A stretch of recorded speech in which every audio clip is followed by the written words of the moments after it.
பாண்டியன் ஸ்டர் சீரியலில் அடுத்த வர எபிசோடில் நம்ம பாண்டியன் இருந்துட்டு சரவணா கடையை பார்த்துக்கோ, நான் கொஞ்சம் வெளியில் போயிட்டு வந்துடுறேன் அப்படின்னு சொல்லிட்டு பாண்டியன் இருந்துட்டு அங்கேருந்து கிளம்புறாங்க. அதுக்கடுத்து தான் மயில் வராங்க.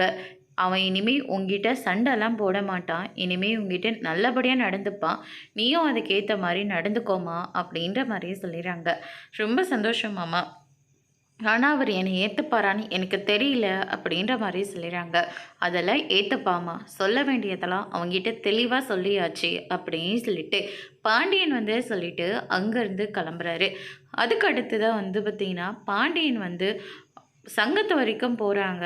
என்ன பாண்டியா, உன் மச்சான் உன் கூடவே இருந்து நீ வச்சிருக்கிற கடைக்கு முன்னாடியே அவன் கடை வச்சிருக்கானாமா. ஓ, இதனால தான் உங்ககிட்ட இருந்து எல்லா வியாபாரத்தையும் கற்றுக்கிட்டான் போல இருக்கு. அவன் கடையும் ஓஹோன்னு போயிட்டுருக்கான்ப்பா. சரக்கெல்லாம் கூட நம்மக்கிட்ட இருந்தால் எடுத்துக்கிறான் அப்படின்னு சொல்லிட்டு அங்கே இருக்கிறவங்க எல்லாருமே பாண்டியன் கிட்ட சொல்லிக்கிட்டு இருக்காங்க.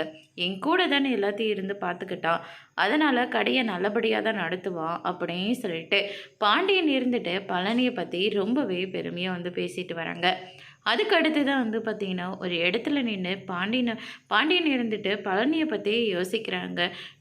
அவனை நம்ம எப்படியெல்லாம் பார்த்துக்கிட்டோம், ஆனால் நமக்கு இவ்வளோ பெரிய துரோகத்தை அவன் பண்ணிட்டானே அப்படின்னு சொல்லிட்டு ரொம்பவே வருத்தப்பட்டு அப்படியே வண்டியை ஓட்டிகிட்டு வந்துட்டுருக்காங்க.